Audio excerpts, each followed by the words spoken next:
All right, Dirty Sports episode 866 live on YouTube in 5, 4, 3.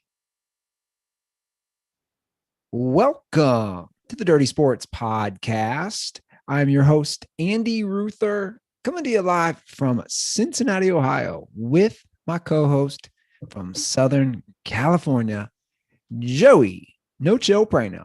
Hello, Andy. Happy. Whoa. You let it really. Andy. You know what? I said I wasn't ready for week one. I'm ready. Yeah, I'm ready for week two. Because your boys won. I mean, listen, week one in the NFL is always like we've seen it the last few years, especially with how just like football's become a year-round thing and like all the expectations and the stories, and Aaron Rodgers is doing Joe Rogan in the offseason. Like it never ends. So week one, I feel like every year has become an overreaction bonanza. But the Giants are going to the Super Bowl? See? Oh, somebody calling in just about that. Brian Daboll, Coach of the Year. Saquon Barkley, Comeback Player of the Year and MVP. We're going to the ship. We're going to the ship. I knew it. I knew you were going to come in such a good mood. I literally said that to my girlfriend. I was like, he's going to be in such a good mood, especially with how that game ended. Well, going for two, the missed field goal. Like that was there's some wild games. And then, my buddy texted me. He's like, it's got to be the greatest 20 minutes in sports in your life. Because after like almost simultaneously, the Braves came back against the Mariners and then blew it in the bottom of the ninth. Braves fans out there, I hope your 35 minutes in first place was enjoyable. I know it was, because you guys were all DMing me and sliding in my fucking mentions and being like, what now, bitch? And then I was like, the next day, 2 days later, you're back down a game and a half, pretending fraud ass bitches. 20 minutes of, he goes, 20 greatest 20 minutes in sports in your life since when? And I said, probably the last Super Bowl victory. I mean, The Giants never, I don't know the last time we won our opener. It's been a while. Same for the Browns. Two big teams that haven't won openers in a long time. To not start 0-2, for the Giants not start 0-2, it doesn't even feel like it's football season. It feels like this weird other thing where my team doesn't start 0-2. And like you said, the going for two. What do you think about that? I thought it was a no-brainer, because you either get it and you go up, you miss it and you're like, this is a new era. We're fucking going for it on the road against the fucking AFC's best team last year. Like, we're doing it. They get it. And then of course, like, they let the Titans drive down. I was like, well, we're going to lose anyway. And then the miss, you'd love to see it. Randy Bullock. Why? No, he wasn't wide right. He was wide left, right? Yeah. Yeah. That was crazy. It's your classic game where you see this every week where like the defenses just can't stop them to get in field goal range. Yeah. And you know what? Here's the big takeaway for the Giants for me, which is Brian Daboll is doing the Ted Lasso in the locker room after, like the team is hyped. This is not something you're going to see with Ben Fuckadoo and Pat Shurmur and Joe Judge, who's finding guys for dancing. You got Brian Daboll going full Ted Lasso in the locker room post-win. The team's hype, bunch of young guys out there. So head coach is the attitude of the head coach and the way they feel about him is something to take away from it. The going for two, something to take away from it. The defense playing fairly well, getting carved at times, but also bearing down and shutting them down in the second half. Daniel Jones still turning the ball over, strip sack, worst interception I've seen in a long time. What was he doing on that play?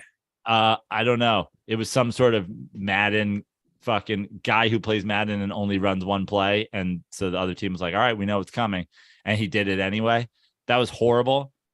But a lot of people, including myself, have flip-flopped on Daniel Jones over the course of his career. I like him. I don't like him. He turns the ball over too much. He's dynamic. Back and forth, back and forth, back and forth. A lot of people, not including me, have flip-flopped on Saquon Barkley over the years. I always knew Saquon Barkley was hurt and behind a shitty offensive line. Saquon Barkley is an elite athlete. And the guy, I knew if this team continued to struggle and he went elsewhere, that he would be an elite player somewhere else. Well, it's one game. Again, it's one. He has to stay healthy. It's one game. Oh, of course he has to stay healthy. Of course. And that'll be my mantra this whole episode to everyone freaking out. It's one, like they play 17 games. It's one. But game. My point is, people are like, it's over. He's washed. He's never coming back from those injuries. Maybe he's just not as good. And it's like, Saquon Barkley has always been good. Maybe he's been slowed by injuries. Maybe he's been slowed by a terrible offensive line. But he is a freak. Well, yeah. I mean, I don't think anybody's doubting his athletic ability. You just got to, obviously, they showed the stat of, I'm sure you saw it during the game where, like, his first ever how many games versus his next how many games, like it's like first 20 versus next 20, whatever it was. Yeah. Obviously, you can't get those stats if you're not playing. But it was a crazy game, or it was a crazy just day, man. Like, these games were nuts. There were some wild games, which, of course, the wildest was here in Cincinnati. The Ruther curse is unbelievable. It's unstoppable. Do you feel like you have to apologize to, like, Bengal Nation? I feel like what we should do, since we're about to start talking about this Bengals game, we should both personally apologize to Randy Ruther, who came on the episode last week. I'm going to apologize. It was definitely equal parts. Both Randy and I went out pretty hard this weekend, and both woke up hungover on Sunday. Both woke up pretty mangled on Saturday. And I didn't see Randy while he was here. So that's disappointing. I apologize to him. I don't think he requests an apology from me because I think he was pretty banged up himself, but I feel like I let Randy down. I feel like maybe the Bengals have a better chance to win if I'm watching with Randy in the fucking Bengal lair, wherever that is for him.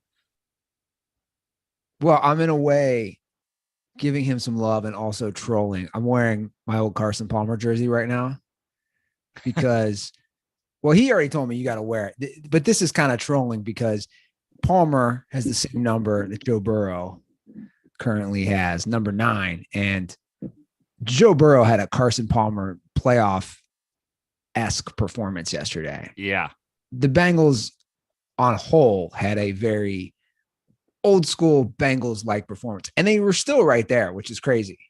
Like, they still should have won the game. Yeah, they still should have won. But, like, is your takeaway as a Joe Burrow stan? Is this just one game? Or, like, I feel like he raised the expectations. Yeah, for sure. At the end of last year. And I think Joe Burrow is an elite quarterback in the NFL, probably a borderline top 5 to 6, 7 guy. Yeah. So I'll say this. So here's my thing. Of course I read all the talking heads here and all the idiot fans who are saying it's because they didn't play preseason. So they didn't play their starters at all in the preseason, really. Who gives a shit? Like, and I agree. So you lose one game. What if you had gotten hurt in the preseason? You lose all your games. And that's what I say. So I have no problem with that. I have no problem. Obviously, I've been critical of Taylor, and I'll be critical of him when we break down this game. But I'm definitely not critical of Taylor because he learned that. That's what Sean McVay did. And I don't know if you know, people were saying the same thing. Like, the fucking Rams didn't play in the preseason. But my thing is, do you want Burrow for 17 games? Or like you said, do you want him to get injured? So I have no problem with them sitting everybody. Now, this had the Ruther curse written all over it. I am live tweeting from the official Gold Star corporate account the whole game. Now, let me ask you something about that. Was the Gold Star Chili people aware of the Ruther curse prior to you starting? Most likely, no. I feel like that may have been a criminal move by you, not to alert. be like, I really want to help you guys with social media. And like, I think I can do a great job. And, I am the king of all social media, as people know. You should have been like, Dirty Sports is now even on TikTok. But you should know, anything I jump on board sinks like the Titanic. I am the iceberg. This game could not have played out more like the Ruther curse. The first play, sacked. And I mean, just hit. Second play, pick six. I mean, it's truly wild. And obviously, I knew going in I was taking over. So I had a lot of planned tweets and I had a lot of things ready to go in the drafts. I put a lot of time into it because obviously I want to help them and I believe in Gold Star and working with them and all those things. It was pretty ridiculous though. 5 turnovers by Burrow, 4 picks. But back to your point about Burrow and the expectations, and I knew this when everybody was like blowing up my phone. I said, they're going to come back. I said, I don't care what they're down when they were down 17-3, because I'll give you my list right now. And I might be missing some people. We'll see who your list is. Burrow is on my list of 5 QBs where no lead is too big, in my opinion. It's Mahomes, Brady, Rodgers, Burrow, Josh Allen. Am I missing somebody? Those are my 5 guys where I'm like, hey, when it comes down to it. Well, I was going to say, I mean, Josh Allen, like, have we seen that from Josh Allen? But I don't think we have. We've seen it from Burrow, though. Yeah, we've seen it from Burrow. I mean, it's like, how do you not have Herbert on there in terms of how great quarterbacks are in the league? But like, in terms of guys who've actually done it. Well, and that's my point. And I put Burrow's done it a few times. And that's my point. Burrow is on my list of like, when it's crunch, like that crunch time of the game, when your backs are against the wall, can he mount a comeback? Can he make, like he did yesterday, a pass on the final play of the game? He throws a dime to Jamar Chase. He's on my, and to be honest, that list, you make a good point. I don't even know if I have Josh Allen on that. I have the other guys because they've done it. I mean, Stafford has had a little bit of that in him over the years because he just had to come back so many times when he was in fucking Detroit. But yeah, in terms of guys where you're like, the ability to just start slinging it right now, those guys I trust are probably, like you said, Brady, Rodgers, Mahomes, and Burrow. In terms of like the guys who already have like a little bit of a resume of doing it. Yeah. And that's all I'm looking off. The resume. Have they done it? Have they done it? No one's doubting how good Josh Allen and how good Justin Herbert are as quarterbacks. Sure. No one's doubting that, Well, I think I'll play this call, but this kind of goes along with what you just said and what we talked about. Someone thinks Joe Burrow is overrated.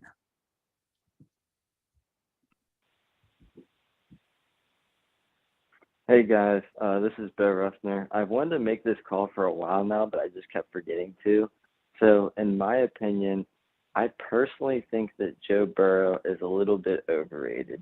I don't think you guys will agree with me on it, and I know Randy will definitely be kind of pissed when he hears that. And I mean, he's still a good quarterback, obviously. Like I'd say he's probably a top 10 quarterback or so. But in my opinion, I think that he got way too much credit for their Super Bowl run last year. And I don't think he is as good as Justin Herbert, in my opinion. So my question for you guys is, if you were drafting today, since they were in the same draft class, if you had the number 1 pick, would you take Justin Herbert or Joe Burrow that year? I would take Justin Herbert, but that's just me. Condoms are for the Cincinnati Bengals, and the Steelers are going to be better than them this year. Thanks. So can I lead this? Yeah, absolutely. So first of all, I have no problem with you taking Justin Herbert. I think Justin Herbert's great. I have no problem with anyone taking Justin Herbert over Joe Burrow if they were starting a team. I think Justin Herbert's that good. I think Justin Herbert, I might give him the edge, to be honest, as far as arm. Well, of course. Arm talent, no doubt about it. Like that's just a God-given arm that Justin Herbert has. There's a question mark with Justin Herbert because we don't know yet. And that's all I'll say. Joe Burrow last year did not put up gaudy numbers in the postseason. And I know we talked about it. They were good pedestrian. Maybe that's not fair to him, but like good managing. They remind me of early Tom Brady, where the Bengals defense was clutch. They were getting turnovers when they had to. but he managed the game and didn't make crucial errors, but also had crucial drives, in different playoff games to get the field goal, to get the touchdown, whatever it was. So those, as you know, as a Giants guy, as an Eli guy, like you can't, those moments in playoffs, like those are huge, what I call like the it factor. Yeah. And Justin Herbert, we don't know because he hasn't been in that situation yet. I think this caller, he's saying two different things. And I agree with one, or I don't agree with one, and I partially agree with the other, I guess, which is when you say Joe Burrow is overrated as compared solely to Justin Herbert, because that's what the call seems to end up wrapping up with. I don't think anybody, maybe excluding Cincinnati Bengals fans, think Joe Burrow is the single greatest quarterback on planet Earth. So I don't think I think the majority of people probably are like, Mahomes, Rodgers, Allen, Brady, Herbert, Burrow, those are the guys. And it's like, I'm fine with, that's like the conversation these days. I'm fine with that. So I don't think he's overrated. Now, if you say more people Joe Burrow is getting more attention than Justin Herbert, and I think Herbert should be getting more. Justin Herbert can do things physically in throwing the football. And he had a couple plays yesterday of just like sliding up in the pocket and throwing these balls that are just truly, he is probably the one guy in the league right now who can make those throws.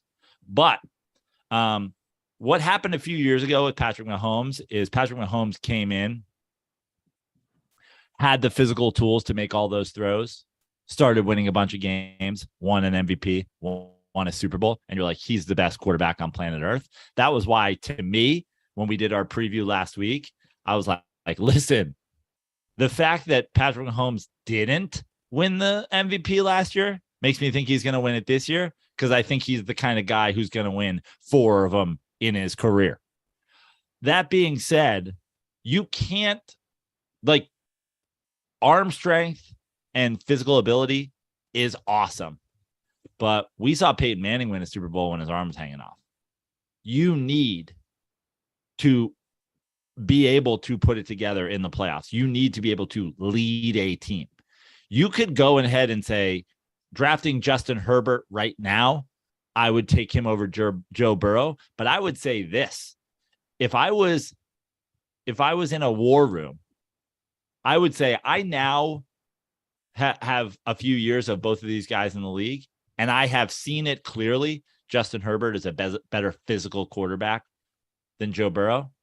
But Joe Burrow's already gone to a Super Bowl. So the X factor that you sit in a war room and you try to determine if a guy has, we already know he has it. I think Justin Herbert probably has it too.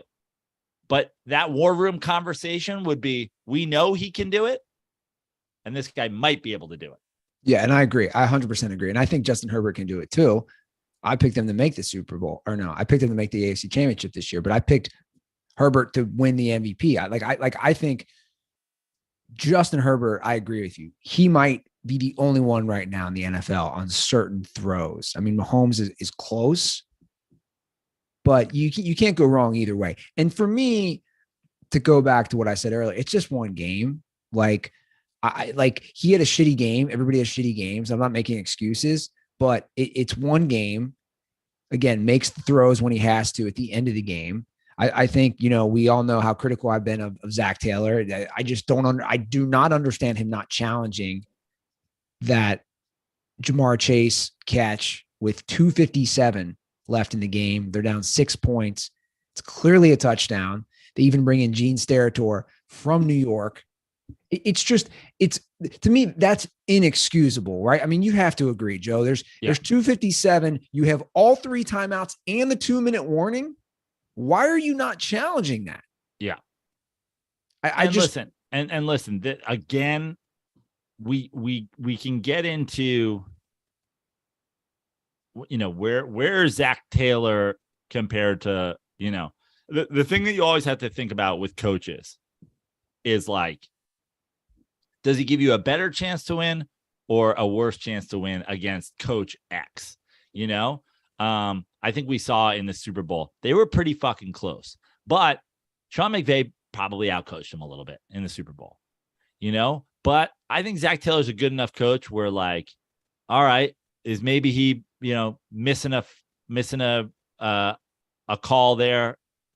And is he getting outcoached in week 1 by Mike Tomlin? Yeah, maybe. But like day in and day out, you think he's getting outcoached by Coach X in the NFL? Because I'm not sure. Well, I would argue to me, and I made this comp last year, I think Zach Taylor is trajectory for me. So again, he's not the worst. He's not the best. I think he's a trajectory of a, why am I forgetting his name? Your boy down in Dallas now, former Packers coach. I think he's a McCarthy. I think in a way he wins in spite of his mistakes because you have a great quarterback. And look, they're going to have, based off yesterday, and again, I don't think the Steelers are going to be good offensively, but the Bengals D looked really, really good yesterday. And I think they'll continue to play well. But I think they've won in spite of their coach. I just don't know. There was a lot of questionable. I think for Bengals fans, the thing about yesterday is like, I think I predicted the Bengals to win the division. You did. But I also predicted, did I not say I could see fucking the Steelers winning this game? It had it written all over it. No, it Super did. Bowl hangover, division rival. They blew him out a couple times last year. Fucking Trubisky going in there and just fucking like being the grossest game manager of all time. You know, I'm assuming, by the way, just in me saying that, we've had some loser Steeler fan unfollow us because I just called Trubisky a game manager, because I know that we have fans that are just butthurt when I say real things about quarterbacks these days. But you know, I mean, I just saw that. I saw this coming, and I don't think it's the sky is falling for the Cincinnati Bengals. No, I agree. And I still think they win the division. I think it's going to come down to them in Baltimore. Pittsburgh is going to struggle. And I think that was the guy. And I think that was the last thing the caller said. The Steelers are going to be better than the Bengals this year. I'm like, I don't think so. They won't. They won't. No. They're going to struggle offensively. You lose TJ Watt, which I have a new conspiracy I was texting with you and Randy Ruther. Yeah, give us your Watt brothers conspiracy. Well, it's not a conspiracy. I just find it very interesting that both JJ and TJ, by the way, I'm just going to say, those are like, you think of a douchebag. Wouldn't a douchebag be named JJ or TJ? Yeah. That's kind of a douche name. I'm just saying, like I've said this all along, and everyone can hate on me for this. The Watt brothers are not people I want to hang out with. They don't seem fun. Yeah. Like they just, that's just not my they just seem like, it just feels like if I hung out with the Watt brothers, that I too would have my pec ripped off the bone because they made me throw tires around their backyard for fucking 2 months at a time. And that's where we're going with this. JJ Watt tore his pec in a game in 2019. Now TJ, to me, that's not a torn meniscus. That's not a torn ACL, things you see all the time, MCL, whatever it is. I just find it odd that two brothers within 3 years tore their pec during the game, which brings me to, what kind of drugs are the Watt brothers taking that makes them tear their pecs? Or is it, I think probably gas station boner pills. I feel like they're the kind of guys that go out and get gas station boner pills, gas station boner pills and Monster Energy drink. And then they're like, all right, bro, we got a new tire. Who's going to fucking whoever fucking throws the shortest, whichever Watt brother throws the shortest tire has to take all the Blue Rhino gas station boner pills and then just walk around dad's house with a fucking rock hard dick. And they're and their friends are over like, wait, what's happening right now?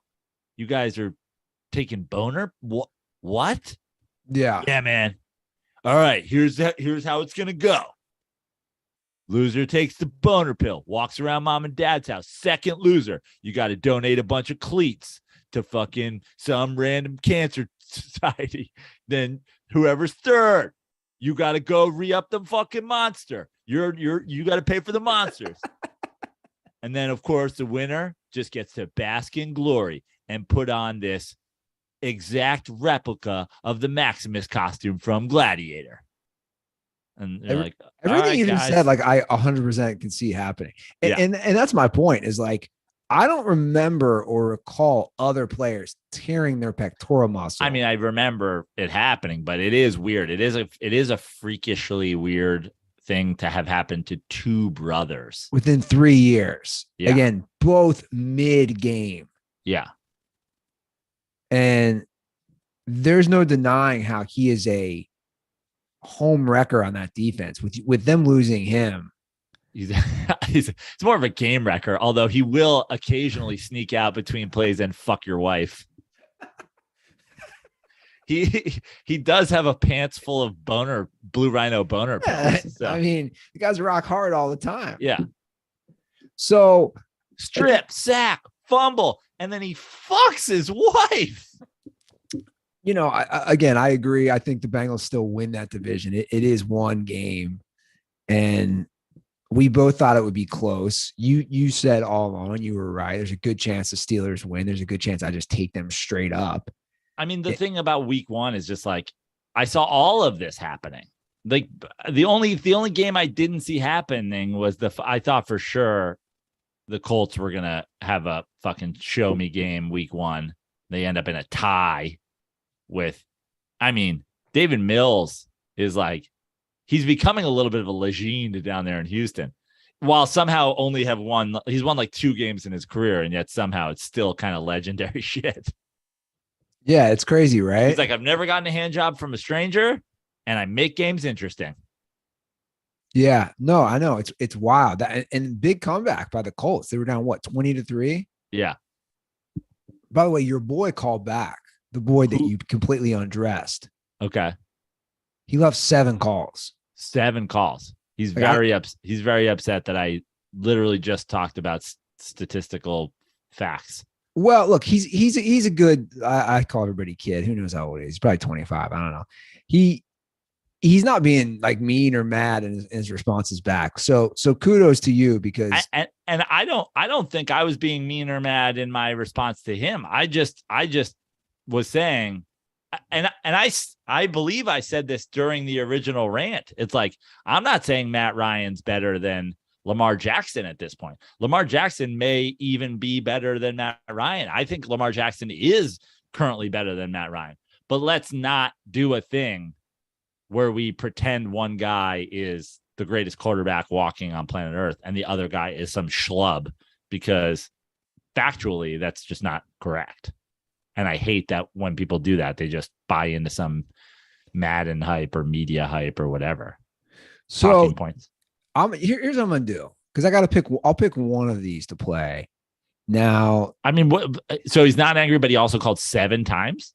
Well, I wouldn't call him angry. He's defending himself, and I think he has every right to defend himself. He calls then the next day, or maybe it's later that night, he calls very intoxicated and his words are slurring. It's kind of funny to me. Here's what I'll do. I'll play some of those at the end of this episode. So then you guys want to stick around where he's just drunker and he's defending himself. I think it's funny. Nothing like calling dirty sports when you're all liquored up and you want to defend a hot take that you have. So I'll play that at the end. Real quick before I play this, housekeeping stuff. Our episodes are all up. We recorded them on time last week. We are done with SoundCloud forever. So bye forever, SoundCloud. You guys suck. I don't know if they fixed it. So not that you guys care, but I'll just explain. When you upload a podcast to Spotify or Apple, you never do it directly to them. There's a host that kicks something called an RSS feed to those different platforms. And basically, Apple could not connect with SoundCloud, who was our former RSS host. Not to bore you with that stuff, but that's what happened. It was all this back and forth I was dealing with. And basically, we left SoundCloud and we're not going to use them. 8.5 years down the drain because they didn't care. And Joe and I know how much we got to get these podcasts out to you guys. So they're all up. If you have not heard, they're great episodes. Go back to episode 864 and then 865, which is the NFL 2022 preview episode. Anyway, correct. The reason I'm telling you that is because this call is on 864, the original call about a Colts fan saying they'd love to have this call is his response to my response to that call.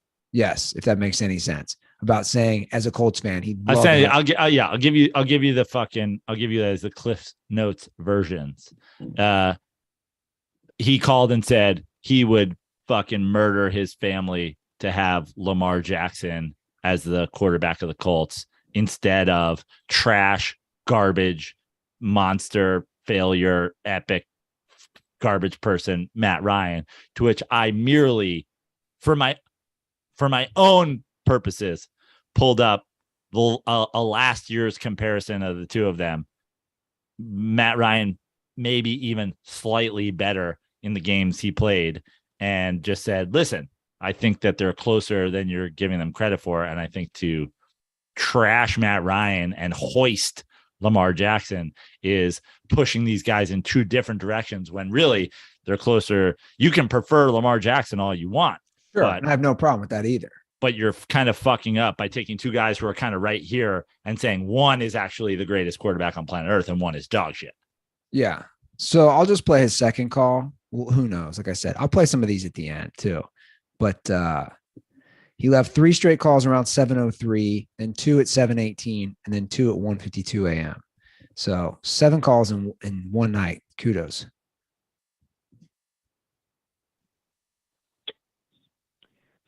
DirtBall Nation, last week, as everybody knows, Joe Prano tore me a new asshole. And while it's been a few years since I played Madden, I got a few things to say about this debate. Matt Ryan's like 37, man. And at most, I see the Colts getting 4 years out of Matt Ryan. And how many of those are quality? Lamar Jackson's 4 years into his career and has an MVP and is a much better quarterback in those first 4 years than Matt Ryan ever was. Mr. Joe Prano, such a big Matt Ryan guy. Honestly, Matt Ryan might be Joe Prano's Jesus, but who's Jesus in their first 4 seasons has a 61% completion percentage, a 95-46 touchdown to interception ratio, and throw for a combined 14,000 yards? I mean, you got to check out this boy Lamar. This man Lamar is playing in 9,000, 10,000 yards at a 64 completion percentage while playing less games in those first 4 years. A 98 quarterback rating while Matt Ryan's is only 88 within those 4 years. 84-31 touchdown ratio, and that's not even including the rushing, which we don't even need to go in those statistics because Joe knows it himself, Andy knows it, everybody in the world knows it. We're not even comparing those two games. But from a passing perspective alone, within those first 4 years, Lamar Jackson's the better quarterback, and he's been hurt. So, look, I get it. My one concern, too, is injuries. I'm worried about that, man. But, I mean, when's the last time the Colts had a Mr. Reliable? Okay, so he cuts off, and he didn't realize it's 2-minute limit. So, right. A couple of things. First of all, let's compare Lamar Jackson's first 4 years to Steve Young's first 4 years, or Joe Montana's, or Peyton Manning's. This game changes very quickly, especially at the quarterback position. There was a time when completing 60% of your passes made you the league fucking leader.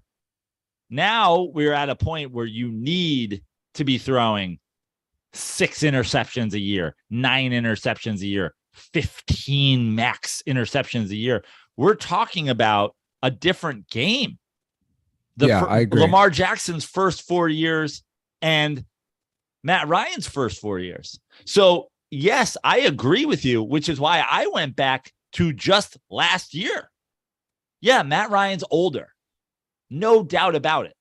I'm not saying that you're wrong to want Lamar Jackson long-term over Matt Ryan, but you're the Colts right now. You need to win relatively soon. What's Jonathan Taylor's shelf life?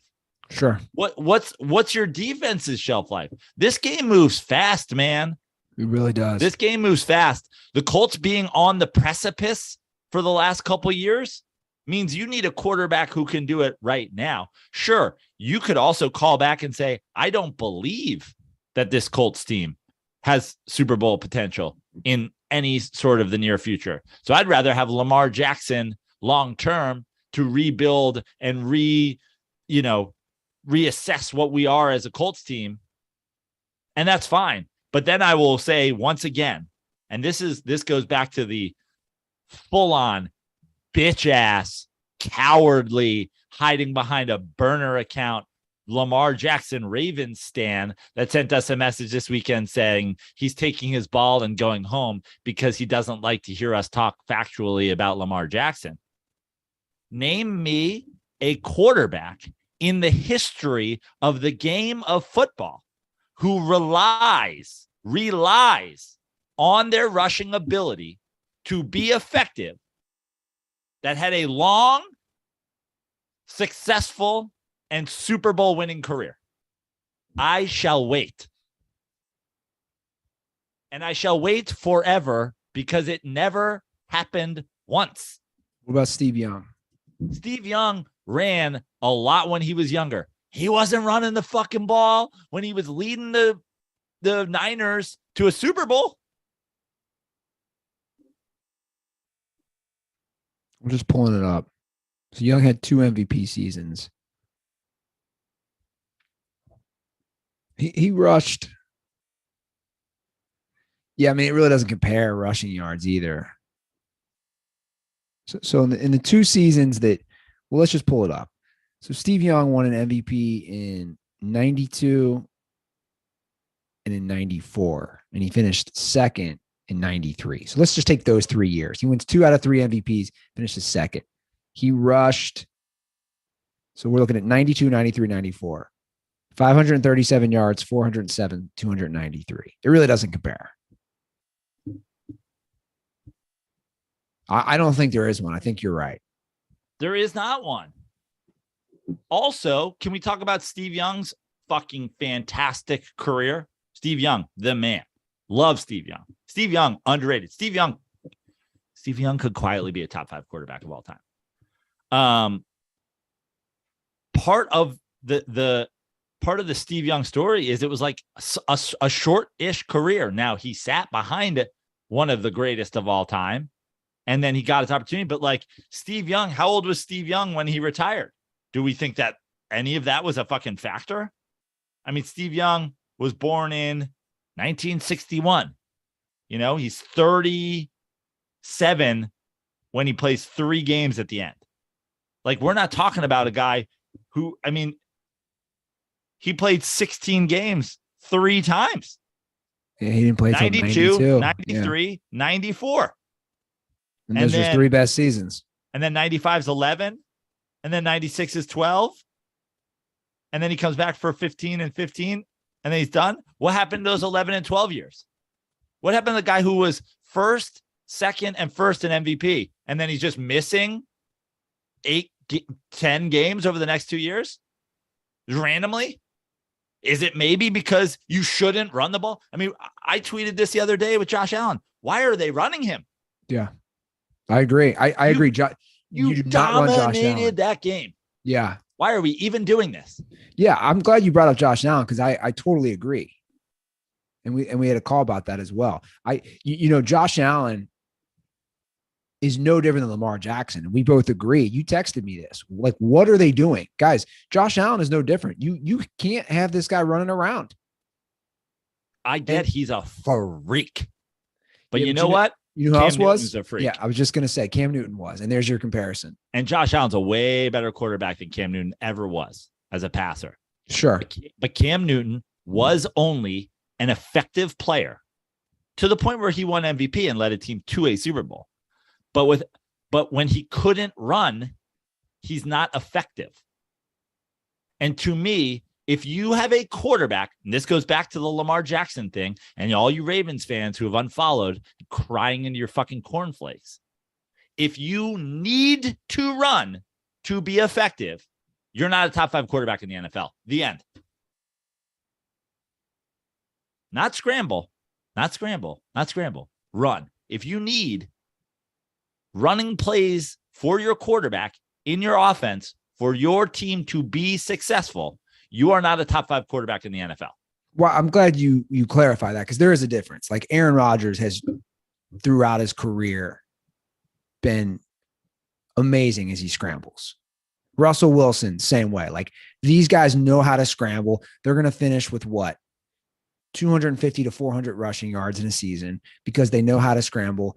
I would argue he shouldn't do it as much, but he did it a few times yesterday. Like Burrow's pretty good at that, I think, too, because he's very athletic. Justin Herbert's very good at that. But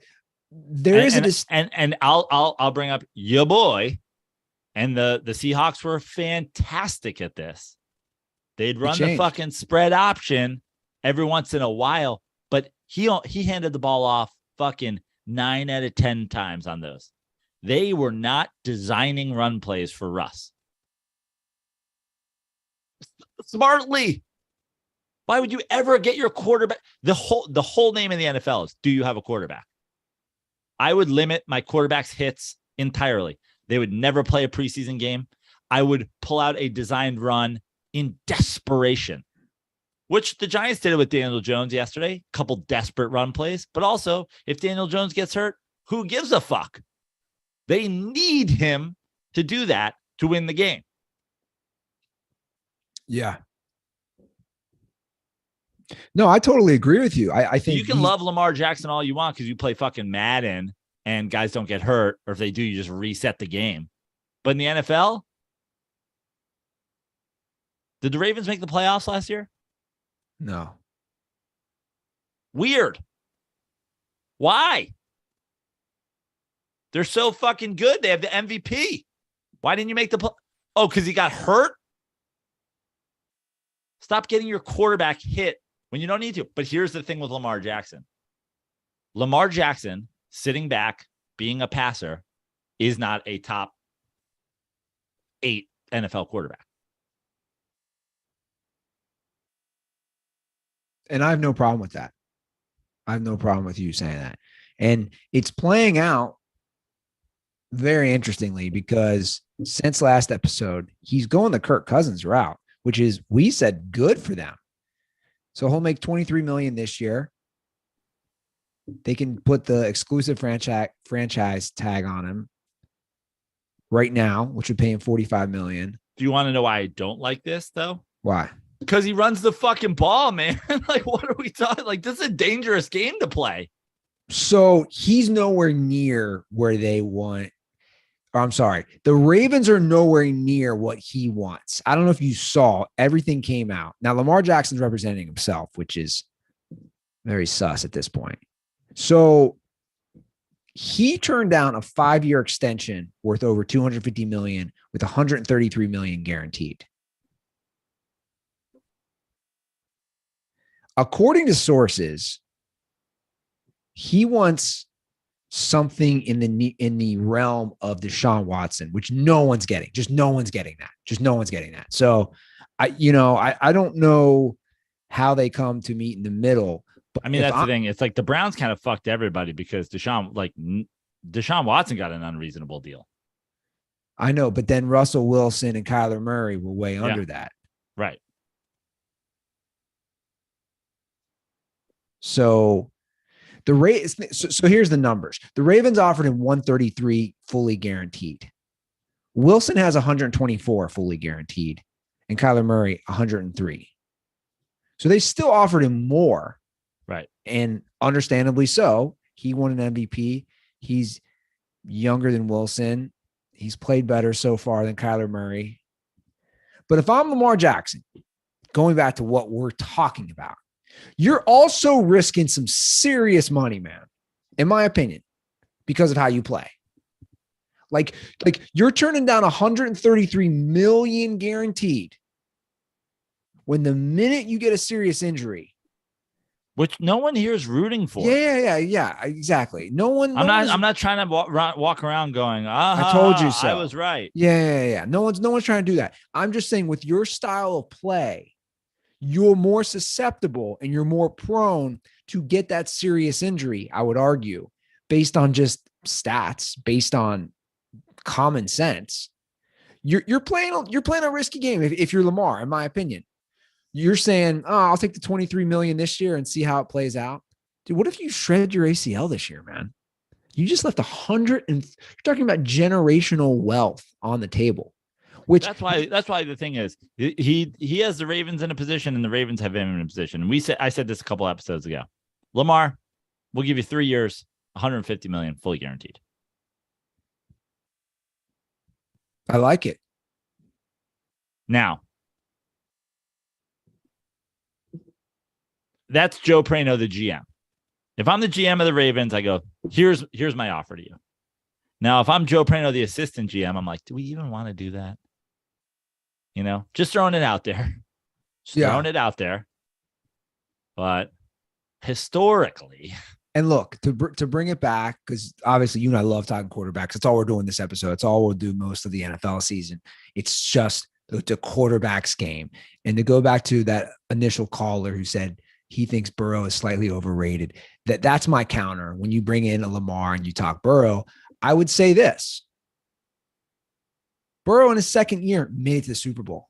He was one play away from winning the Super Bowl his second year with a awful offensive line.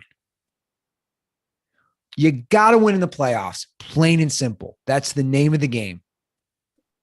That's why you're such an Eli Manning stan. And we might not always agree on things, but I always understood that. I understand that. If you can make the plays. And of course, something, I'm a Giants fan. So the majority of non-idiot Giants fans are Eli Manning stans. But I think when you watch the course of a guy like that's career, Joe Burrow also missed a year because he was behind a shitty offensive line and he fucking shredded his knee and he had to come back from that and blah, blah, blah. Eli Manning, 2 Super Bowls, huge in the playoffs, never missed a fucking game, played behind some dog shit offensive lines. There is some things that you can't fucking evaluate or people just don't take it into consideration. And you can shit on Matt Ryan all you want, but that's why I went back last year. I said, Lamar Jackson missed 5 games last year. Matt Ryan hasn't missed 5 games fucking ever. Yeah. It's important. And that was always the knock on this someone like Tony. This podcast isn't as good if a third of the episodes, one of us isn't here. 100%. I mean, I like Dirty Sports. I think it's a better show than blah, blah, blah. But I can't listen to it when they have fucking Joe Bartnick co-host. Or whoever, I did that because people do comments over Joe Bartnick. But sure. Cowboys cowboying again, right? Well, they are. Here we go again. What dickhead who was just teaching fucking high school fucking gym class is going to be their quarterback for the next fucking 6 weeks? Yeah, I mean, the Cowboys season, I'll say it. It's already on the brink. I'm going to fucking say it. I'm going to go full Vince Carter. It's over. You think it's over? You're the Cowboys. You're in a division that already is going to be shitty and weird, and people are going to fucking try to win 9 games. If he's gone 6 weeks, if Dak's gone 6 weeks,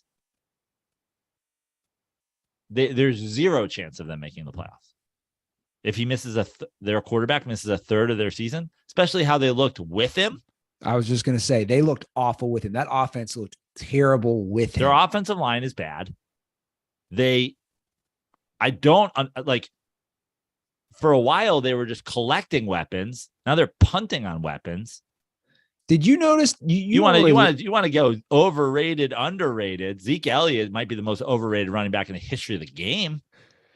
Well, I don't know if you were listening at all. I know you don't like to listen, and it didn't help that Chris Collinsworth sound like a woman who had emphysema, who had smoked for 30 years. I mean, it was just like, what are we doing here, NBC? But he said multiple times it was a financial decision that they were getting rid of guys. And I'm thinking, is this where the Cowboys are at now? Like, they're trying to save money. Like you said, they're getting rid of weapons. But listen, I understand the being like, this team's going to win with defense. So let's load up. And the offense doesn't have to be the fucking most dynamic thing ever. But like, also, you need to find a way. You need to find a way to have big playability. Sure. You need one way or the other. You let Amari Cooper go because you got some guy no one knows about. I mean, we've seen the Steelers do this forever, dude. Forever.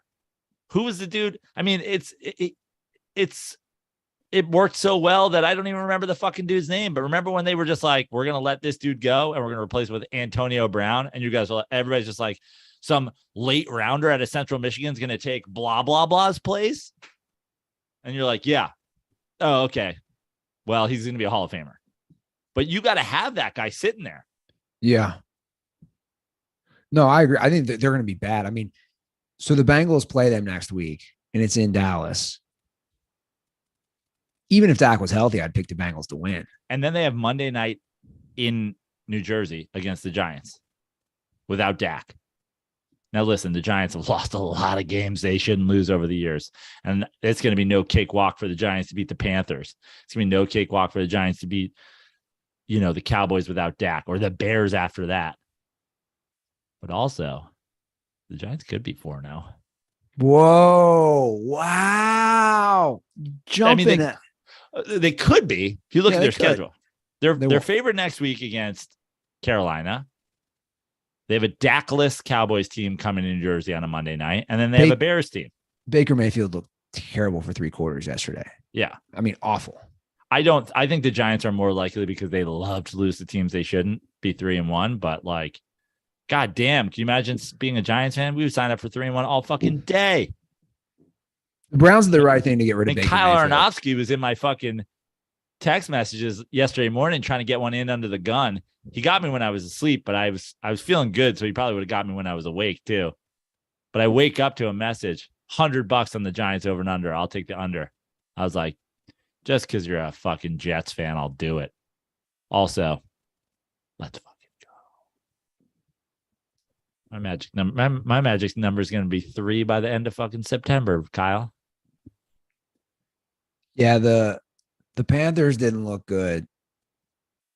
Baker didn't look good. The Browns got to feel good, though, about themselves. Let him go. I know it's just one game. But I don't know, man. Yesterday was just crazy.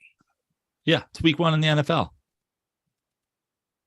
The Packers need to figure out some weapons. Yeah.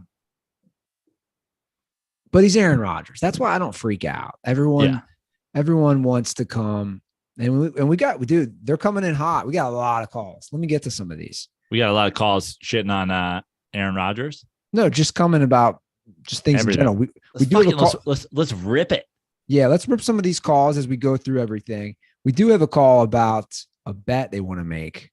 Oh boy, here we go. You and I, Vikings fans, feeling good. Oh, I accept your wager. What is up, guys? This is Tyler from Minnesota, longtime listener, first-time caller. And, I'm willing to take bets on either one of you. Joe seems like he might be more into it, but Vikings to win the division and over 9.5 wins. I'm no Kirk Cousins lover, but I'm not going to act like he's Jamarcus Russell. And the Packers don't have a receiver on their team yet. So I'm willing to do that. Joe, let me know if you're interested, and I will shoot you a DM on Twitter. Condoms are for the Packers. Skol. All right. So he said 9.5, and they win the division. Yeah. All right, so here's what I'm going to do. Here's my counter offer because I don't really give a shit. What I give a shit is my soul being full of the belief that Kirk Cousins is mediocre at best. Now, mediocre quarterbacks historically have managed to win 10 games. A lot of people like to shit on Ryan Fitzpatrick. He won 10 games with the New York Jets. A subtle reminder. If the Packers are down this year, which they could be, they could win the division. But I'm going to counter with this. I'm going to give you plus 150. I'll give you plus 150. Instead of a straight up bet on what you just offered me, I'll offer you a 50% bonus on your side of the bet. Did he put a number in there or no? He didn't put a wager number, right? It's at $100. Oh, okay. $100. So my 150 to your 100, that all of that doesn't happen, plus a Vikings playoff win. So how much do you believe? You believe that they're going to win the division, and you believe that they're going to go over 9.5 games. So you're already counting them into the playoffs. You want an extra 50 on top? I say they don't win a playoff, even if they accomplish that. They do not win a playoff game. So they have to accomplish all three. Yeah. And you're giving them one plus 150. Yeah. And if he wants to negotiate, DM you. DM me. I'm not sure I'm willing to go up to 2-1 on that. But there's some wiggle room for negotiations. There's some wiggle room. You're already in. You're in on even money on an over-under and a division win. Well, I can't help but think what the Packers did last year, and they got trounced. Now, it's a little different because he had Devontae Adams. Yeah. They got trounced opening week in New Orleans, which I think was played in Jacksonville because of the hurricane. Yeah. So they got trounced opening week last year. Listen, besides my Giants clearly being the NFC Super Bowl team, I'm not overreacting to anything that happened in week 1. So I think the Packers, to steal a phrase from Aaron Rodgers, Packers fans, relax. Also, to steal a phrase from Aaron Rodgers, Vikings fans, you guys should always relax. You should fucking stay relaxed. You got some great receivers. Justin Jefferson's a banana land. But you're going to get a lot of you like that's, and you're going to get a lot of sarcastic you like that's. Again, week 1, guys. Week 1. This is why we do it. 17 weeks, 18 total weeks in the season, 17 games. It's a long season. I mean, people are coming in hot, and I get it. The hotline is 310-359-8365.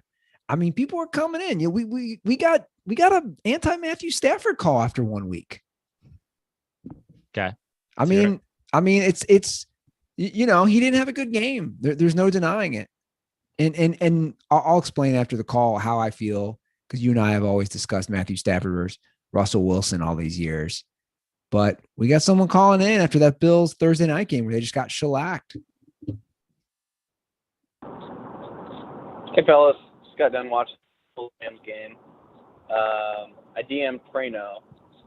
Basically said you can take the man off of the Lions, but you can't take the Lions out of the man. So, I mean, as a Packer fan, I remember just watching Matt Stafford, you know, try to go sidearm and throw like 3 picks in a game. And just feel like that's kind of who he is. I know he won the Super Bowl last year, but he had a great team around him. He had great left tackle. He had protection, obviously. But yeah, I know Prano's high on Stafford, but I just don't see it. I mean, he's a serviceable NFL quarterback, but he's not that guy. I'll hang up and listen. Condoms are for Minnesota Vikings. Later. Do you want to go first or me? I mean, I don't even really, he just was that guy. I was just going to say he was that guy. It's like, listen, I'm a big Dirty Sports fan and I like Joe Prano and, you know, he does a great job and he's funny, but I'm going to say it. Can't grow a mustache. Can't grow a mustache. I'll hang up and listen. And I'm like, what? He was that guy. He didn't Trent Dilfer a Super Bowl. No. Their offense was explosive. Sure. He took a team that was good, and it was just add Matthew Stafford, win a Super Bowl. Correct?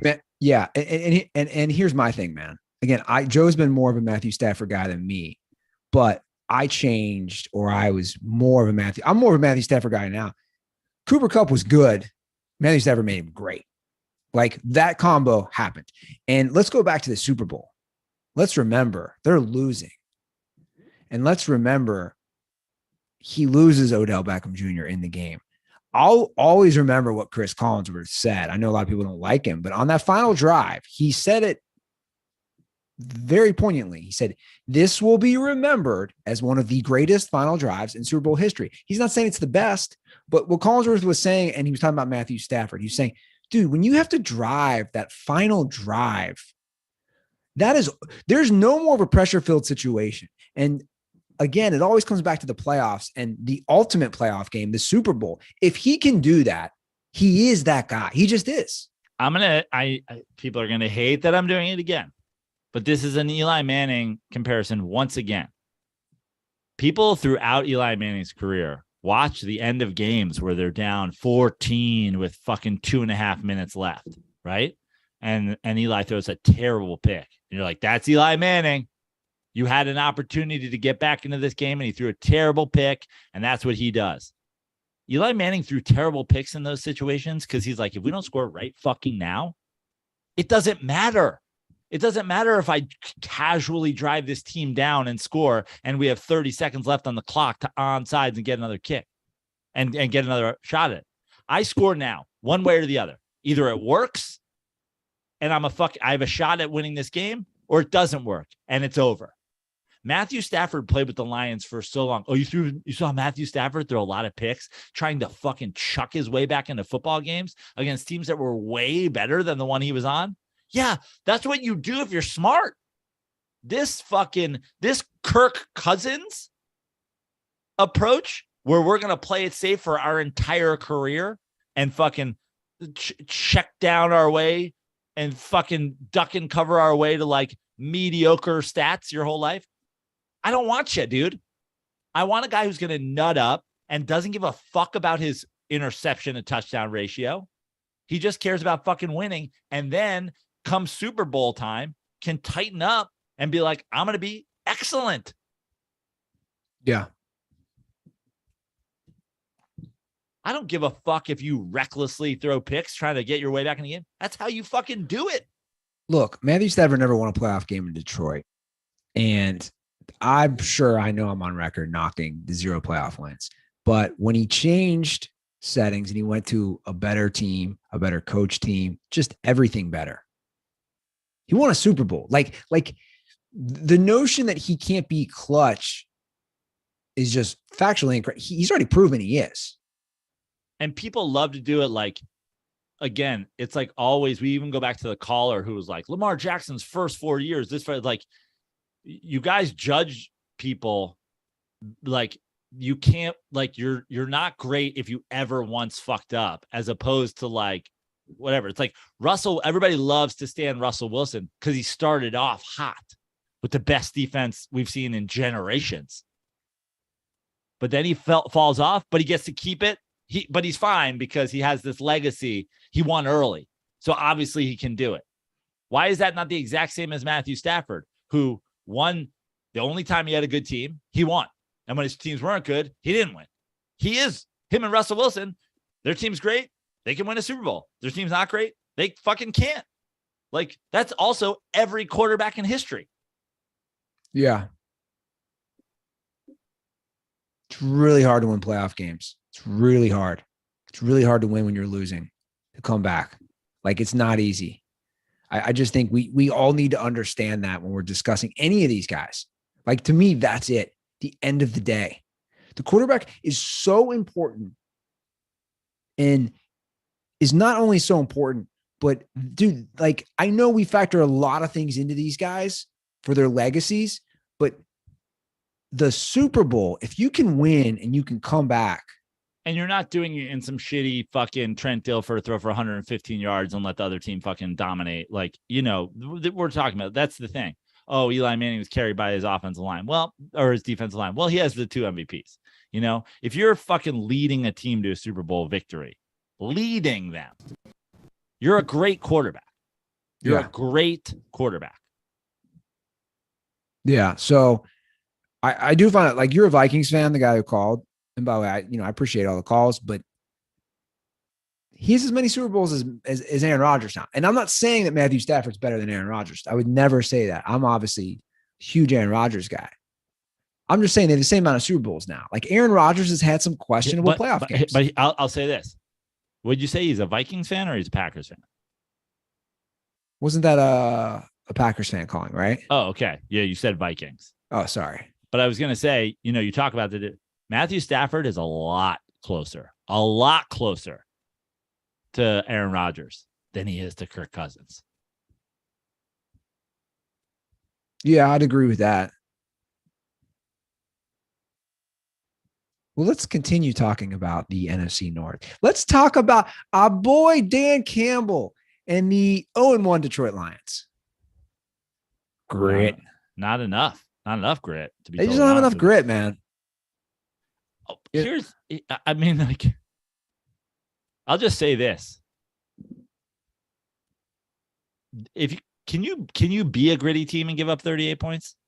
No, this is actually the exact opposite of grit. Like, I know grit and defense aren't necessarily synonymous, but I've certainly seen some teams over the year gritty. They're bend that don't break. Maybe not the best defenses of all time, but bend don't break. Like, limit a team to a field goal every once in a while. Can you give up 38 points in your home opener and be gritty? No, it's 100% the opposite of grit. And this score is misleading, to be fully honest. If you watched, and I had the game on, one of the games I had on, they got 2 touchdowns at the end, but they were down 17 in the second half. Yeah. That 38-35 is misleading. But I love this tweet that I was sent from DirtBall Matt Boonstra, who is just a frustrated Lions fan, right? And he sent me this tweet, and it's pretty funny because the guy who sent the tweet is clearly just frustrated with him too. And I'll play the clip. So it says Campbell's response when asked. First of all, Dan Campbell did an onside kick in the third quarter. So the tweet says Campbell's response when asked about onside kick down 31-21 with 10 minutes left in the third quarter. Simply, he wanted the ball back. Listen to what he says. Just your thoughts on the onside kick, 31-21. Why, I guess, was that spot the right time to go for that kick? So I wanted the ball back.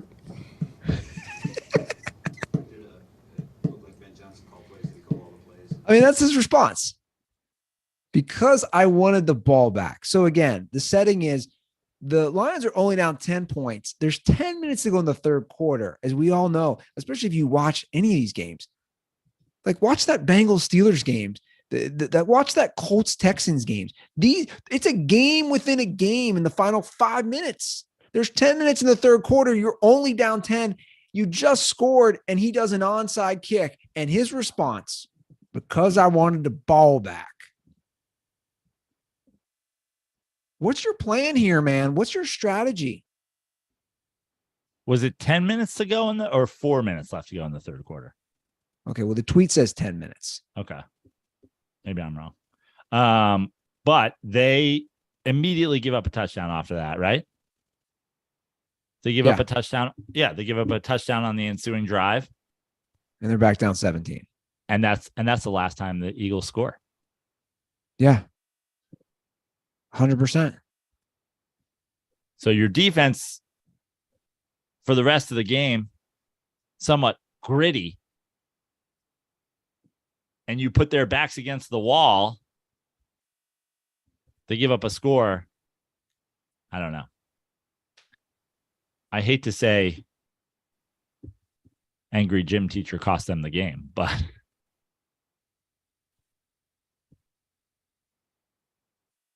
we'll see. I'm thinking of that Lions Reddit. They were all hoping 3-1 start. You got to win your next 3. and who do the Lions? I think the Lions are favored next week. Well, they have an easy schedule for the next 3. Lions are favored at home against the Commanders. Then they have the Vikings. Then they have the Seahawks. I mean, they can win 2 of those 3 games. You know, I think there's a good chance. I'd be shocked if they won all 3. But again, guys, you don't give up 38 points at home. It's not like you had a high-powered offense coming in. You had Jalen Hurts. You had a guy who needs to use his leg, to go back to earlier conversation. Jalen Hurts needs to use his legs. Look how many yards he rushed for. He needs to use his legs to be effective in that offense.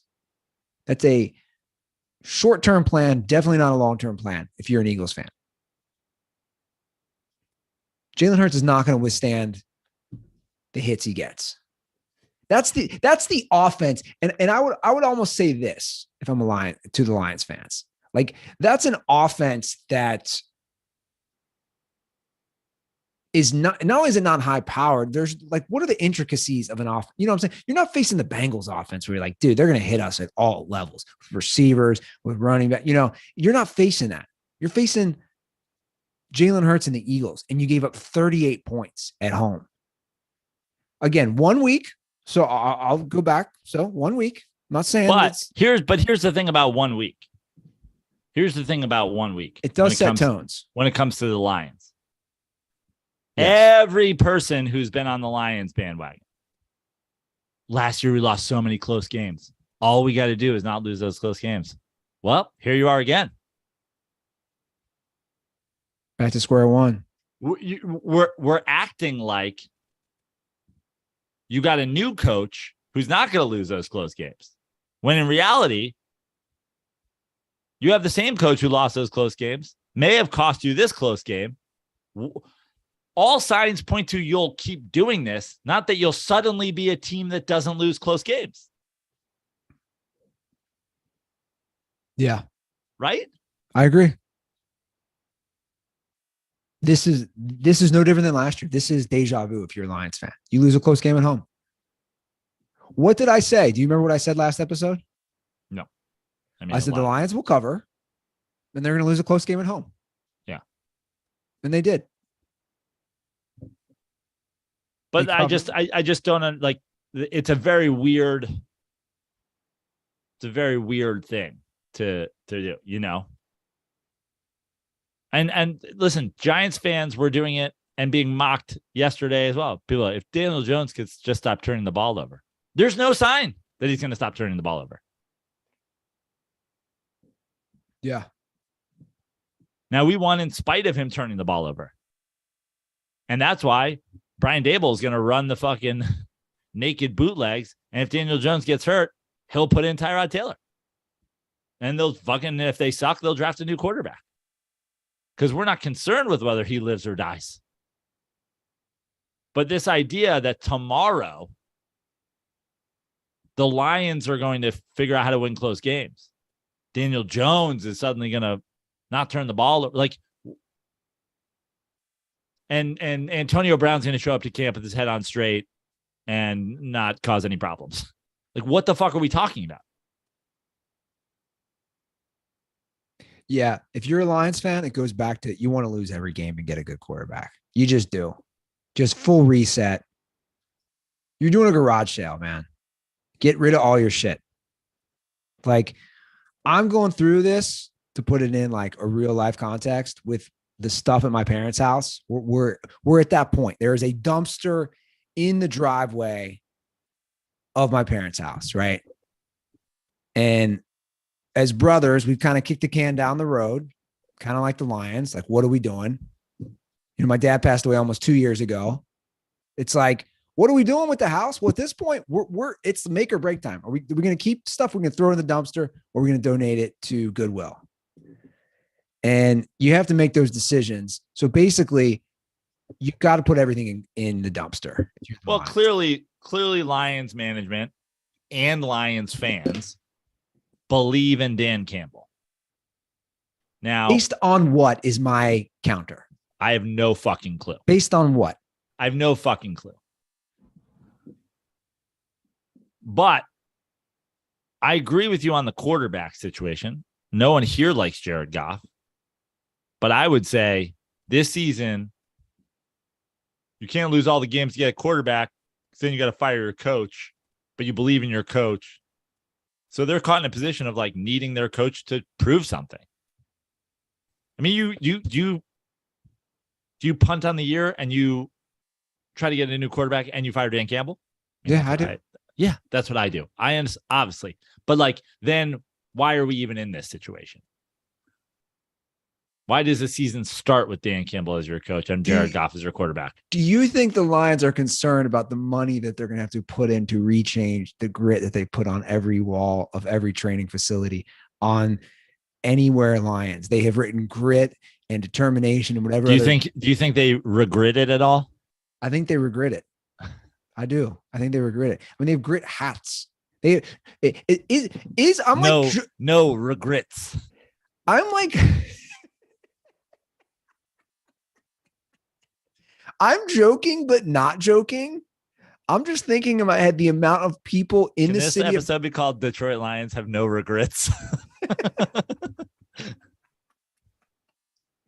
I just think of that fucking kid in the fucking Jason Sudeikis movie. Somebody make the Dan Campbell's face on the fucking No Regrets kid in We're the Millers. I saw that movie. It was kind of funny. Yeah. So I'm joking, but I'm not joking. I'm thinking about the city of Detroit and all this hype. Like there's a hype around that city. I know there is. I mean, Hard Knocks will fuck your families up, bro. That's what I'm saying. Hard Knocks will fuck you up, dude. Like as we've already addressed with all these other players, the marketing and the PR machine, that shit is real, man. It is real. Dude, they're selling shirts and hats that say grit. I swear there's got to be a part of them like, hey, we're making money off this. Yeah. Who cares if we go 4-13? What was your biggest surprise from week one? Or what were some of them? I have a few. I mean, I wasn't like blown away. Let me just go through like each and every, because maybe I'm missing something. I was surprised. But honestly, probably the Bears-Niners game. Okay. I mean, even though I said that, I didn't think they would look that bad. Otherwise, the Chiefs putting up that many points and making it that easy, it did surprise me, I'll be honest. Really? It did. I know it shouldn't. Maybe I brought into what everyone was saying about Tyreek Hill being the cog in that. And I was watching NFL Network that morning and, you know. I mean, I picked Patrick Mahomes to fucking. You did. Be the MVP. All these guys on the NFL Network, and I like the NFL Network so much. It was like, man, I don't know. You'd be shocked how much Tyreek Hill, and they were showing stuff, you know, breaking down game film, how much this helps Kelsey last year and all these other guys. And you're like, man, does he? I'm thinking in my head, I never thought about that. I'm like, does he? And then the game happens and Tyreek who? Yeah, I just think the great quarterbacks, they need to maybe have that one guy that they trust. You know, I think that's what Rodgers is going to struggle for a minute without Devontae Adams. But he still has Kelsey. He still has fucking Kelsey. That's an elite weapon. And sure. And Mahomes is so good. And some guy you've never heard of is going to have 1,000 yards this year. And some guy, like, it's just the great quarterbacks make guys you've never fucking heard of great. Were you surprised at all at the Miami-New England game? No. Miami Patriots trash in Miami historically. I mean, honestly, the biggest surprise, I really thought the Colts were going to look better. But, you know, also the Colts have had week one troubles. I even predicted that Bears game could be close with the rain and whatever, but man, the Niners looked fucking bad.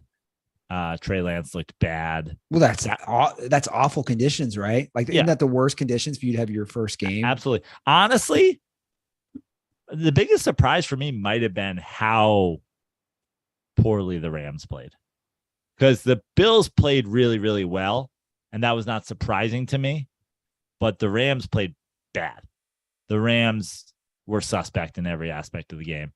And, Well, a 31-21 Buffalo win wouldn't have, I'm not like, oh my God, but 31-10 Buffalo win. so do you put, and I know we talked about it earlier, and Zach Taylor comes from the Sean McVay coaching tree, and I read a lot to compare. Everybody was saying that. Well, McVay doesn't play starters in preseason, and he's very soft with them. And Taylor took that and has implemented that in Cincinnati. So I've seen it from a lot of talking heads be like, well, those two teams looked really bad, and both their coaches didn't play their guys in the preseason. I mean, sure, there's something to that, but who cares? They just need to win their divisions and be healthy. Yeah. We know that they can do it. They just did it. Sure. I'll tell you what, I'll take a 310-10 week 1 over Matthew Stafford out because he broke his thumb in a preseason game.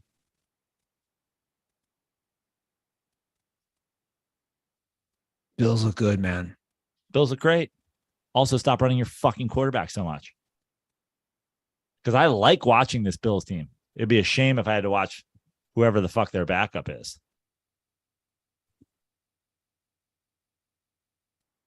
Somebody from Bills Mafia. Guy who gets slammed through the table the hardest. Just a dildo in a Bills jersey and a helmet. Basically JP Losman, or basically Nathan Peterman. Remember him? He was a dildo in a Bills helmet. He's still in the league. Remember when the internet would yell at you and tell you Nathan Peterman was actually better than Colin Kaepernick because racists are insane? That was funny. That was a good era of racism. That was just like racist gonna racist. Oh, is he on the practice squad right now? That's where he belongs. Nothing against him. Yeah, he signed with the Bears. He was released and signed. So he's on the practice squad with the Bears. Cool. Oh, that's a good spot for him. Yeah. Right? Probably a great guy. I feel a little bit bad about calling him a dildo. Also, I think he went like 4 for 5 once with 4 pick sixes. But, he threw pick sixes on like 4 consecutive passes at one point. So he's kind of a dildo. If you asked, I'm going to ask you this question. If you asked 10 women who like legit like watch their hometown team, like 10 women who, let's say whatever city they are, they go to games or they watch games, how many of those women would know what a pick six was? How many women are 10? Yeah, if you ask 10 women, like, so yesterday, here's an example. I like 3. Like my girlfriend knew what it was yesterday. I was shocked. Yeah. When I said the term pick six. She's like, well, what happened in the game? She was working. And I was like, Burr threw a pick six right to start. And then I realized, like, do you even know what I'm talking about? She's like, yeah, guy interception. I was like, I was like shocked and amazed that she knew. Well, she's a Bengals fan. She's seen her fair share of pick sixes. She's like, you have a Carson Palmer jersey. I know what the fuck a pick six is, bro. We around here, we call it the Carson Special. How do you think Randy's holding up today? Randy, I don't know. I don't think it's good. He came in with a lot of hype. It's 1 week. He's getting, I mean, so far. I mean, I think he bet me over 12 wins. Dude, was he just making reckless bets with you? He also made a bet with me and oh yeah, what was the Saquon? Kramer from the fucking Saquon over Mixon. I was like, I don't know, you're kind of giving away money here too if Saquon's healthy. That'll be a close one. Is that more total yards? I Joe think Mixon, that's Saquon Barkley. I think it's fantasy, some sort of fantasy based thing. I just bought in. The bet is preset. So him and Kramer can work out the details. I just hopped along in. But fantasy wise, I mean, if Saquon's healthy, he's catching balls, he's doing the whole thing. Well, speaking of daily fantasy, I missed a major lock pick this week on Prize Picks. My Prize Pick lock pick of the week was that Jameis Winston would throw an interception. More than half an interception. More than half an interception. He did not. So I struck that out. But as I pull up Prize Picks and DirtBalls, if you haven't signed up, I don't know what you're waiting on, because all first-time users that deposit and use promo code DIRTY, that's DIRTY, will receive a 100% instant deposit match up to $100. So if you deposit $100, Prize Picks will give you $100. As I pull up tonight's game, these are the two interesting ones for me. Russell Wilson, more or less, 255.5 passing yards, and Geno Smith, more or less, 189.5 passing yards. I might go. I mean, I think it's a low scoring game. I agree. I'm going to go on. I might go under. I agree. I mean, less than. I agree. I would definitely do that. So DirtBalls, make sure you download Prize Picks today and play daily fantasy sports with us, along with Joe and I. Make sure you use promo code DIRTY when you sign up. I really like this Prize Picks, guys. I'm going to look forward to working with them all season. Again, they make projections on any sport, and you're just competing against those projections. And they already have all the possible projections up for next week. So go ahead and download Prize Picks and put in promo code DIRTY. It's exciting, man. This is exciting. This is just a fun time of year all the way around. Oh man, I can't even tell you that, like, I wasn't ready for the Giants season because I didn't want them to poo-poo all over my excitement in the Mets season. But now the Giants get a fucking week 1 win in Tennessee, and I'm like, let's go, fucking sports, baby. Yeah. Well, the Ruther curse is not just in football right now. The Ruther curse is strong with Albert Pujols. Yeah. We love it. Here's a quick call about it. What's up, guys? OG DirtBall Matt from St. Louis. Pujols just hit 696 tonight, Ruther. Just wanted to get a quick vibe check on you. Is he going to do it, or are we going to keep this Ruther curse alive, or what? Really hoping so. Stay dirty. So I said when we were discussing Pujols that he wouldn't come close to 700. I was saying I wanted him to get 700, right? Because it's so cool. Well, he's close. Yeah. In fact, since this call, he's got one more.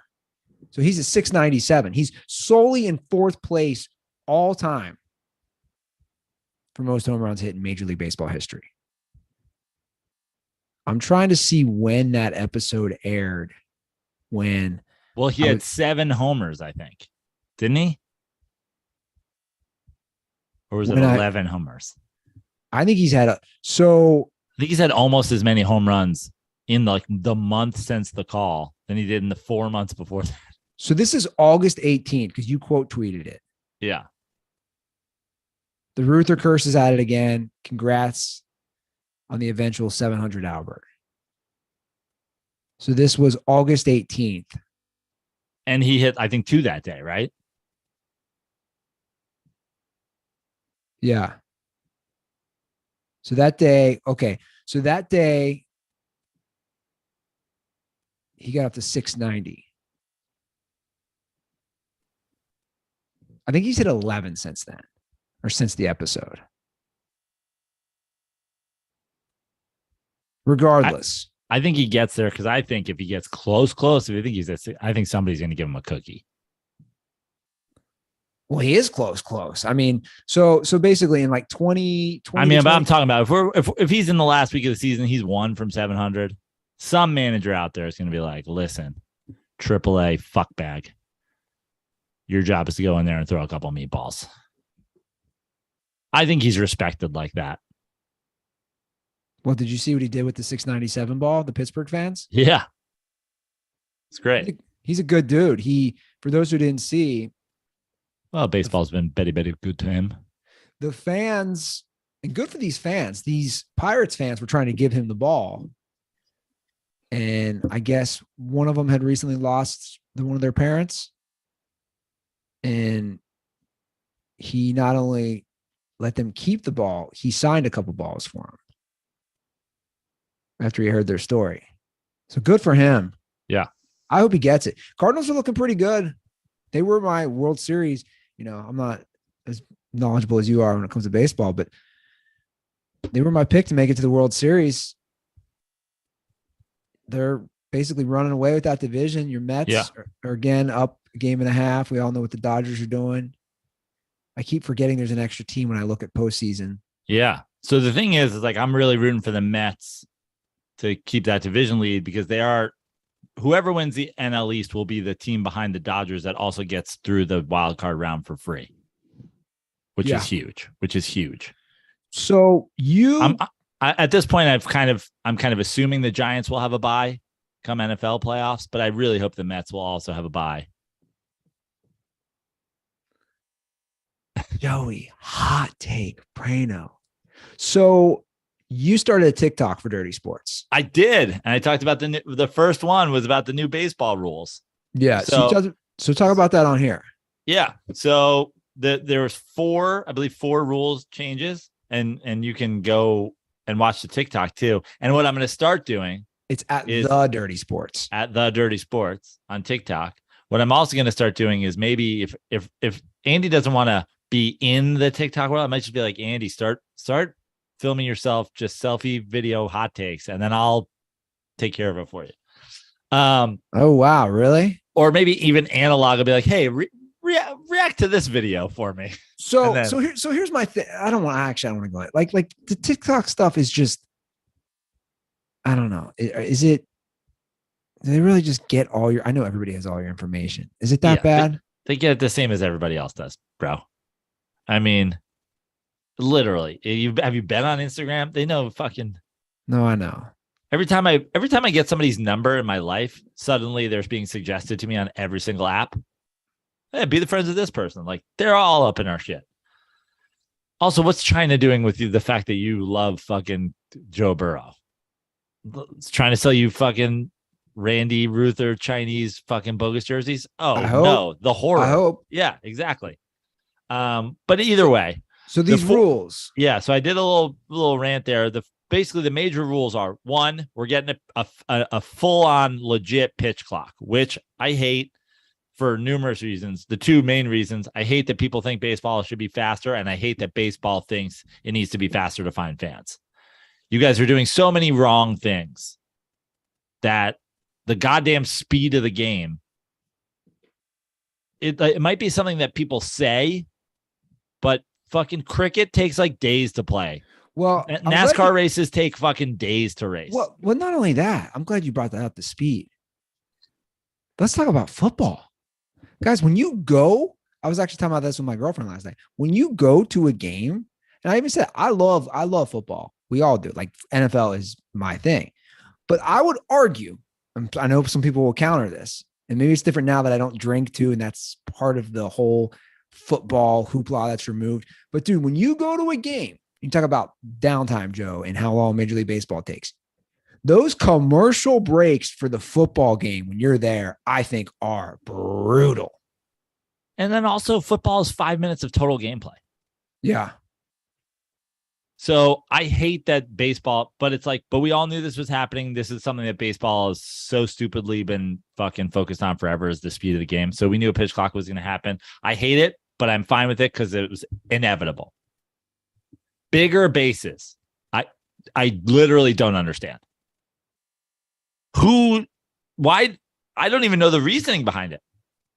I have no idea how this even became a thing. Does it help with injury, prevent injury? What's the bigger base reason? I honestly don't know. If they were like all walls in the outfield have to have like an, acute angle in them at some point, you'd be like, it's a really random thing to just decide.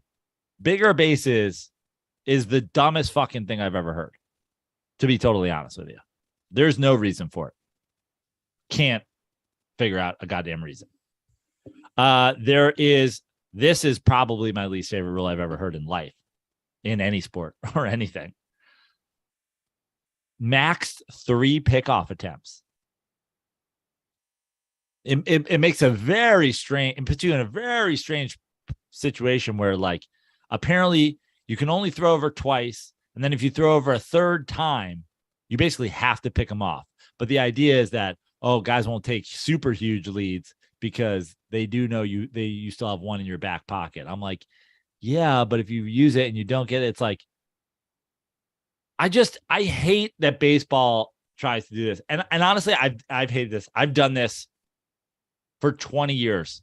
When I go to a game and the home team boos when the guy tries to pick off a guy on first base, the opposing team, then when their pitcher does it, I loudly boo alone for twice as long.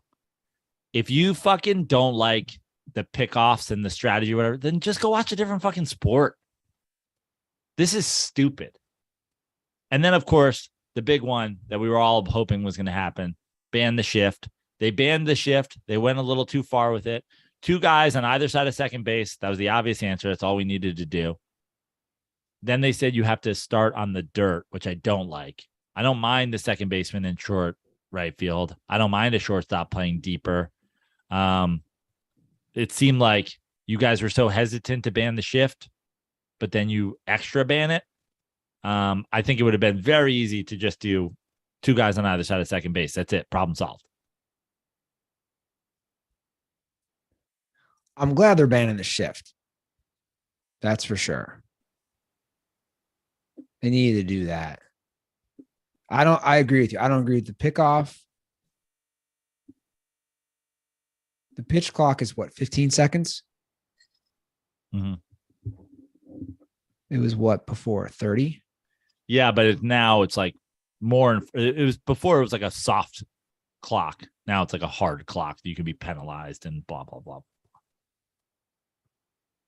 Baseball's just so lost. Exactly. 10 years from now, it just every year, just the interest level just gets less and less and less.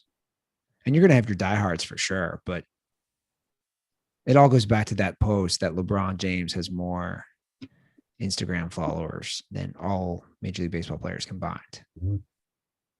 Like, that's baseball in a nutshell. And maybe in 10 years, there's 30 teams. Maybe at that point, 20 will make the playoffs. Right. Knowing baseball. Well, I'm glad we got to bang this out. I'm glad that we have a new hosting platform. First time I'm uploading it, a new episode of that. I'm sure it'll work. So I appreciate the patience for all the dirt balls. And again, I have to reiterate, guys, if we're never up on something, like, if we don't miss an episode, we just don't. Sometimes we might delay it by day. If we ever miss an episode, always check the other platforms. Check all of them. We're on Spotify. We're on YouTube. We're on Stitcher. We're on all the things. Yes. Always check the other ones. Subscribe to them. So that way you don't miss anything. Follow us now we're on Anchor. Yes. And now we're on Anchor as well. So follow us on all those. Follow us on Instagram, Twitter, and TikTok. Yeah. So my friends at the Communist Party of China, the People's Republic, isn't that what they call it? China. You're giving all your information to China, Andy. I hope they send you a Burrow jersey. Oh, so speaking of that, and then real quick, because I know you got to get out of here. As we were just throwing stuff in the dumpster at my parents' house, my nephew was like, do we keep this or not, Dad? And my brother looked at it, he's like, it was made in China. Throw it hard in the dumpster. And I just laughed. I was like, dude, like everything you have is like Chinese, bro. Yeah. Throw it hard in the dumpster. Your brother's hilarious. Lunatic. Fucking Chet. Fucking straight up Chet. Follow me on Instagram and Twitter at Andy Ruther. Joe is available. I'm on all social media, Instagram, Facebook, YouTube, TikTok at Joe Prano, except for, of course, Twitter, where I'm still at Fix Your Life. So if I said anything completely factually truthful about your quarterback today and you're upset about it, that's where you would tell me that you're unfollowing me forever. So yeah, follow me on all social media unless you don't like facts, and then you can unfollow me. And I'll be doing some shows. My flights have been booked for New York City. I'll be in New York September 20th through October 3rd. I'll have shows in and around New York City. The Stand, sounds like maybe even some at the Comedy Cellar. Those are already getting posted on my website, joeprano.com. I have already booked a show in Ridgefield, Connecticut, which if you are know where that is, it's up by where I grew up. So if you're an upstate or Westchester or Fairfield County, New Yorker, Connecticuter, come to that. And just keep your eye on my website and my social media for other shows as they are announced. Cool. And I will play after this episode ends, those calls. I think they're funny. Just the continuing to call in, getting drunker, the rebuttals about Matt Ryan versus Lamar Jackson, which is a debate I thought we've never had, like would have thought. Yeah, it's not really a debate. I'm not even arguing. No, but I know, but it's funny to compare because one is like a flat, I would call him flat, like a flashy young black man, and one is like a stiff old white dude. Like, yeah, they couldn't be more polar opposites of how they play, how they look, how they present themselves, and it's funny to me. But yeah, check that out. I'll post those at the end of the episode. We'll be back on Thursday. New week of football, new preview. I can't wait to see which games we pick, Joe, because I don't even remember. Yeah. All right. Let cook. Yeah. You guys have a great start to your week. We'll see you in a few days. And as always, stay dirty.